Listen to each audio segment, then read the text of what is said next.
Most strategies fail in execution, not occasionally, consistently. Between 60 to 90% of strategies fail in execution. That makes failure the default setting. How come? In a previous video, we have introduced the first and second waves of the solutions to this problem, but it didn't give us the answers we wanted. Not yet. If the perfect plan is clear and people understand it, why does execution still break down? That question led to the next shift in thinking.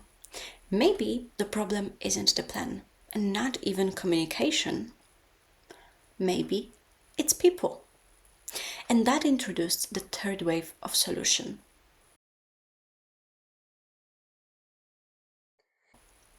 By the late 90s and into the 2000s, organizations began looking inward at behavior, motivation, and culture. Because strategy doesn't execute itself, people do. So the focus shifted again towards leadership. Companies invested heavily in developing leaders, as they should, not just to define strategy, but to drive it, to communicate vision, to align teams, to create accountability. The belief was simple: better leaders lead to better execution. At the same time, organizations turned to change management, because strategy, by definition, requires change. And change is uncomfortable. So they built frameworks to prepare people, reduce resistance, and guide transitions to make this process easier. Because if change is managed well, people will follow, right? Then came culture.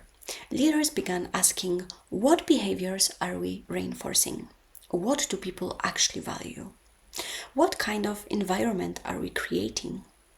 Because culture, as the saying goes, eats strategy for breakfast. So organizations invested in values, core visions, engagement, alignment of behaviors. So for the first time, something shifted. Execution wasn't just about plans and metrics anymore. It wasn't mechanical, but it was about people, about how they think, how they behave, how they respond under pressure. And this felt like a missing piece.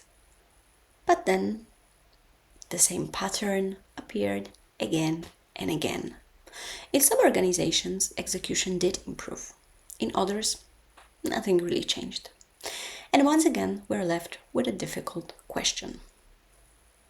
If the strategy is sound, clearly communicated, understood by people, supported by leadership, and reinforced by culture, why is execution still inconsistent? Because at this point, we've addressed almost everything we can see, and yet the outcome is still unpredictable. Now, here's the important part. Everything we've talked about in the previous video and right now, all those three waves matter. They matter a lot. Better planning helps, clear communication helps, leadership matters, culture matters. All of it improves execution. But none of it guarantees it. Which suggests something critical. We are not dealing with isolated problems. We are looking at parts of a system. And everything we did so far was focusing on a specific part. Because each approach, planning, communication, culture, it solves one piece. But no one is really looking at how they all interact, how they all connect, where are the missing pieces of those pieces in the interlinking sections, how they influence each other, how they shape behavior together. Because inside an organization, nothing operates in isolation. And maybe that's the real problem. Not that we don't know what to fix, but that we are not seeing the whole picture. At least not yet.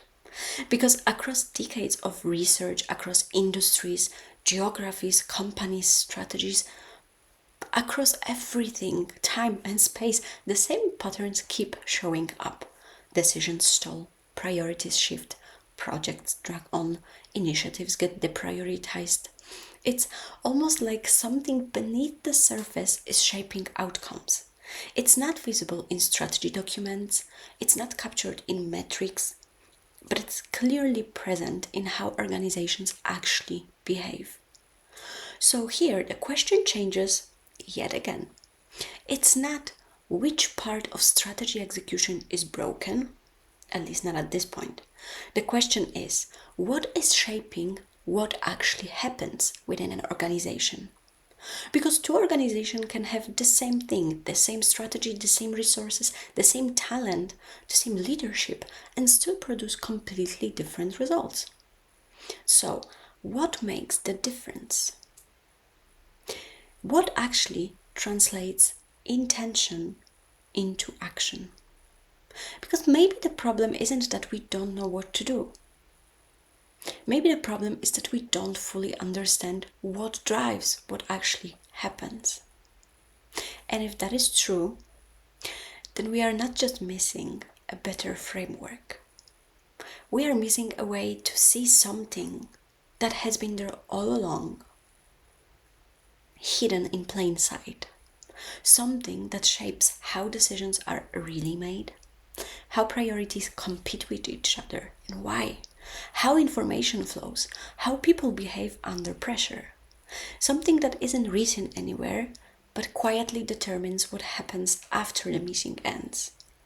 And once you start looking for it, and once you start noticing the patterns, the isolated incidents that are not so isolated, the patterns that repeat across teams, organizations, industries, the interesting part is that most leaders have already experienced it all.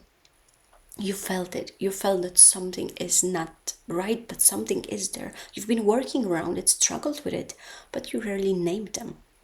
So instead of jumping to conclusions right away, we are going to approach this differently, somewhat like a strategy execution investigation or case.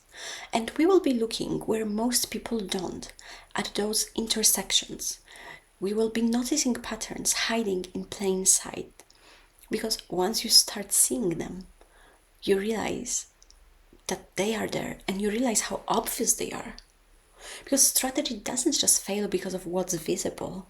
While it's important, it fails because of the things, the forces that most people never see. But in the next video, we are going to start uncovering those patterns one by one.